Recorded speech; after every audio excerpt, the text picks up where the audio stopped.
Assalamualaikum warahmatullahi wabarakatuh.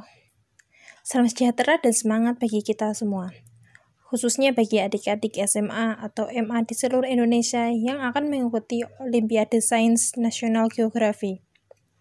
Bertemu dengan saya, Nabila Khairunisa Asyari, dalam video saya yang akan membahas tentang soal OSP Geografi tahun 2019. Dalam video ini, soal OSP Geografi 2019 yang akan dibahas yaitu soal nomor 41-50. Silahkan adik-adik persiapkan alat tulis dan buku catatan untuk mencatat pembahasan soal OSP Geografi 2019 nomor 41-50. Cermati juga pembahasan dan materi yang akan saya sampaikan. Berikut pembahasan soal OSP Geografi 2019 nomor 41-50. Nomor 41. Indeks pembangunan manusia atau IPM dihitung dengan variabel-variabel indeks di bawah ini kecuali A. Health Index, B. Income Index, C. Expected Years of Schooling Index, D. Mean Years of Schooling Index, E. Median Years of Schooling Index. Dan pembahasan, untuk pengertian sendiri, Indeks Pembangunan Manusia atau Human Development Index adalah pengukuran perbandingan dari harapan hidup, melek huruf, pendidikan, dan standar hidup untuk semua negara di seluruh dunia. Lalu IPM terdiri dari variabel-variabel seperti indeks pendapatan, indeks kesehatan, indeks harapan hidup, indeks pendidikan, tingkat harapan pendidikan, dan indeks PPP. Jadi, kesimpulan jawaban yang tidak termasuk variabel IPM adalah Median Years of Schooling Index karena tidak terdapat dalam variabel, yaitu E. Nomor 42. Skala suatu peta mencerminkan tingkat ketelitian, kedetailan, serta keakurasian dari peta tersebut. Pada hakikatnya, skala peta merupakan perbandingan A. Jarak peta dengan jarak datar di muka bumi, B. Jarak miring dengan jarak datar di muka bumi, C. Jarak datar di muka bumi dengan jarak peta, D. Jarak datar di muka bumi dengan jarak miring, E. Jarak datar di muka bumi dengan jarak miring. Dalam pembahasan, pengertian dari skala itu sendiri adalah perbandingan antara jarak di peta dengan jarak di sebenarnya di muka bumi. Gambar di peta itu adalah gambar datar yang ada di muka bumi. Jadi, kesimpulannya, semakin besar skala peta, maka semakin detail fenomena permukaan bumi yang tergambar, maka jawabannya adalah A, yaitu jarak peta dengan jarak datar di muka bumi. Nomor 43. Pada gambar 1, menunjukkan skema keruangan teori tempat pusat atau Central Place Theory yang dikemukakan Walter Crystal pada tahun 1933, yang dalam operasionalisasinya membutuhkan beberapa asumsi. Pernyataan yang tidak termasuk asumsi yang harus dipenuhi dalam operasionalisasi teori ini adalah A. Wilayah bersifat homogeni dan bertopografi relatif datar. B. Pergerakan dapat berlangsung lancar ke segala arah. C. Tingkat daya beli masyarakat homogen. D. Konsumen bertindak rasional sesuai dengan prinsip penghematan jarak atau biaya. E. Konsumen bertindak dengan mempertimbangkan konsep barang komplementer dan barang substitusi. Dan pembahasan, menurut teori Crystal, daerah pusat pertumbuhan itu membentuk wilayah heksagonal dan akan mempengaruhi wilayah sekitarnya. Teori ini berlaku dengan asumsi wilayahnya datar dan tidak berbukit. Tingkat ekonomi dan daya beli penduduk relatif sama. Penduduk memiliki kesempatan yang sama untuk bergerak ke berbagai arah dan konsumen bertindak rasional sesuai dengan prinsip penghematan jarak atau biaya. Dapat disimpulkan bahwa yang tidak termasuk asumsi yaitu konsumen bertindak dengan mempertimbangkan konsep barang komplementer dan barang substitusi karena tidak ada di dalam syaratnya, yaitu E. Nomor 44. Pada perencanaan lokasi perumahan di wilayah yang berbukit, perlu diperhatikan potensi bahaya tanah longsor. Untuk keperluan tersebut, pada peta topografi dapat diperhatikan dari A. Kerapatan garis kontur, B. Jalan yang berliku-liku, C. Aliran sungai yang berkelok-kelok, D. Curah hujan, dan E. Jarak ke perkotaan. Dalam pembahasan, untuk membuat perumahan dibutuhkan lokasi dengan lahan yang relatif kemiringannya rendah. Untuk mengetahui hal tersebut, perlu adanya peta topografi. Dalam peta topografi atau kontur, diketahui bahwa semakin rapat garis kontur, maka menunjukkan semakin terjal kemiringan lerengnya. Untuk membuat perumahan, dibutuhkan wilayah yang jarang konturnya atau relatif jarang. Jadi, yang perlu diperhatikan adalah A. Kerapatan garis kontur. Nomor 45. Bencana banjir pada akhir-akhir ini sering terjadi di berbagai daerah perkotaan di Indonesia. Untuk menanggulangi dan memperkecil kemungkinan terjadinya banjir, maka perlu analisis spasial melalui peta topografi, terutama pada variabel A. Tutupan lahan dan salur aliran sungainya, B. Daerah sungai dan perumahan di dekatnya, C. Aliran sungai dan curah hujannya, D. Aliran sungai dan jarak ke pantai, E. Aliran sungai dan hanyutan sampah. Dalam pembahasan, semakin dekat jarak ke pantai, maka beda tinggi permukaan air sungai semakin kecil, sehingga kemungkinan besar terjadi banjir karena air tidak segera mengalir ke laut. Jadi, dapat disimpulkan yang mempengaruhi bencana banjir yaitu D. Aliran sungai dan jarak ke pantai. Nomor 46. Akulturasi merupakan hasil dari interaksi budaya yang terjadi secara kontinu. Proses akulturasi dapat terjadi di mana saja, bahkan di lingkungan keluarga sekalipun.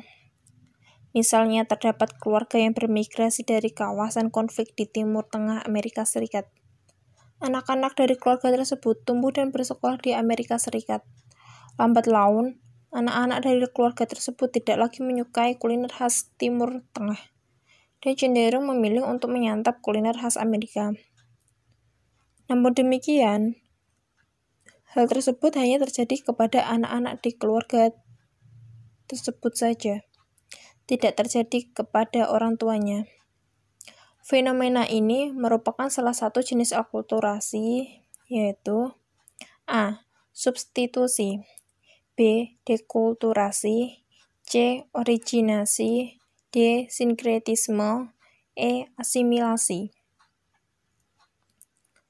Dalam pembahasan, substitusi yaitu pergantian unsur budaya yang lama diganti dengan unsur kebudayaan baru dan lebih bermanfaat untuk kehidupan masyarakat.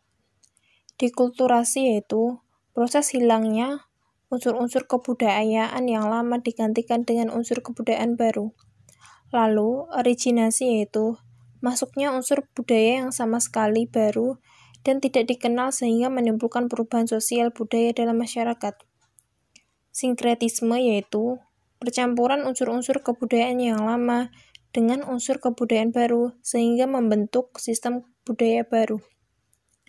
Dan asimilasi yaitu proses pembaruan satu kebudayaan yang disertai dengan hilangnya ciri khas kebudayaan asli sehingga membentuk kebudayaan baru.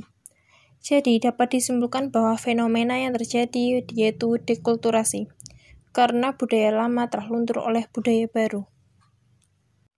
Nomor 47.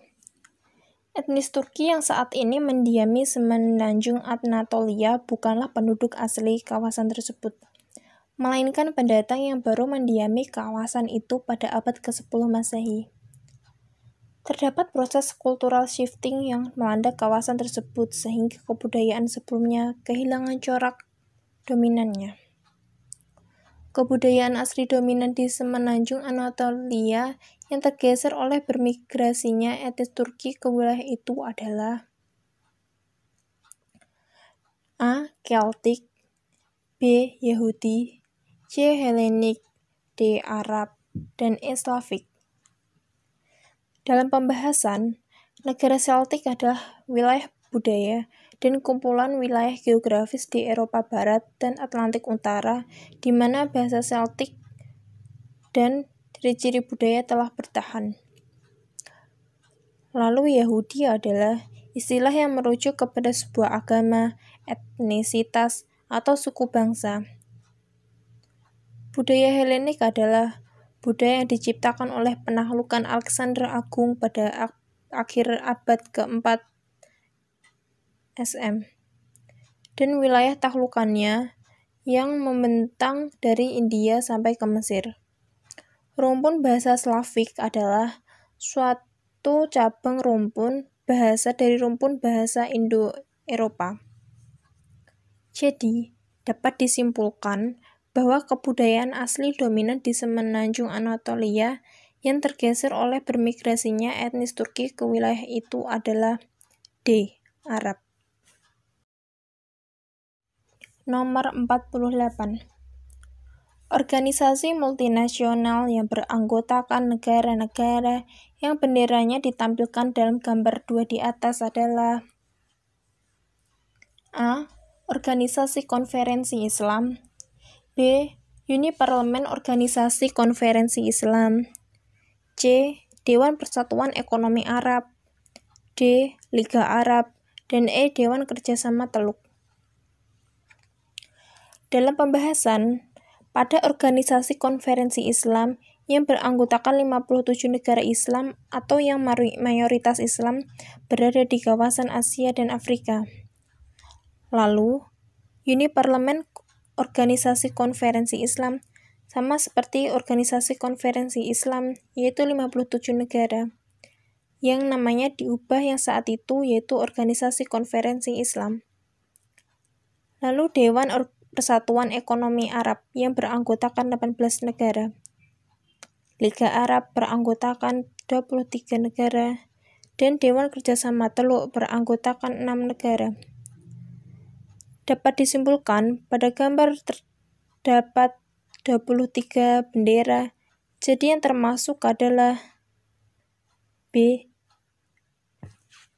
Organisasi Liga Arab, yaitu D. Nomor 49.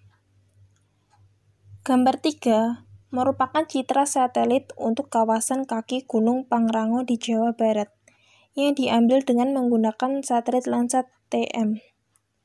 Terdapat perubahan tutupan lahan antara tahun 1992 dan 2001 yang diidentifikasikan dengan perubahan pola warna pada citra tersebut. Perubahan pada kawasan tersebut akan berdampak langsung pada salah satu bagian dari siklus hidrologi lokal, yaitu A. Evaporation, B. Condensation, C. Sublimation, D. Runoff, E. Collision. Dalam pembahasan, pada tahun 1992, lahan tersebut masih tertutup oleh vegetasi.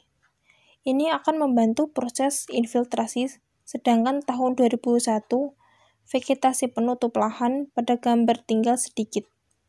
Maka, infiltrasi pun menjadi berkurang, yang justru akan menimbulkan tingginya aliran permukaan atau yang biasa disebut runoff. Nomor 50. Kurva Lorenz menunjukkan distribusi pendapatan dalam masyarakat di suatu negara. Pernyataan yang benar terkait gambar 4 di atas adalah A.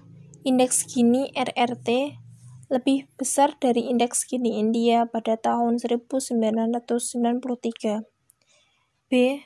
Ketimpangan pendapatan masyarakat di RRT lebih besar daripada ketimpangan pendapatan masyarakat di India pada tahun 1993.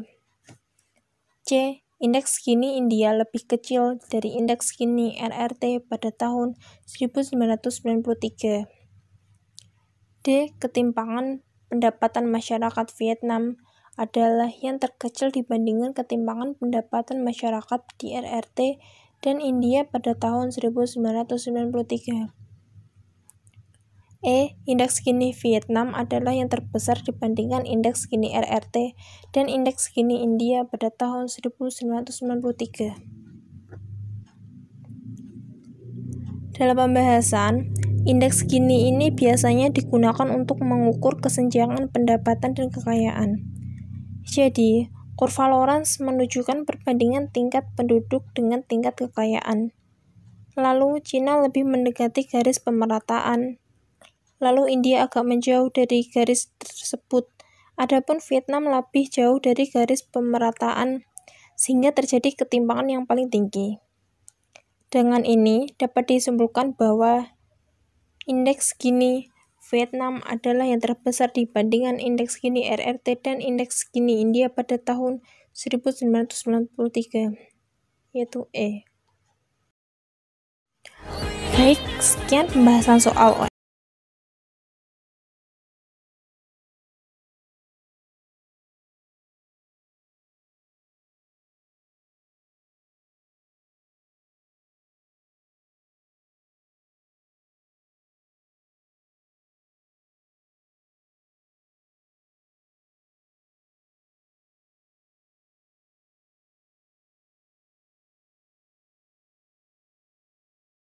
warahmatullahi wabarakatuh.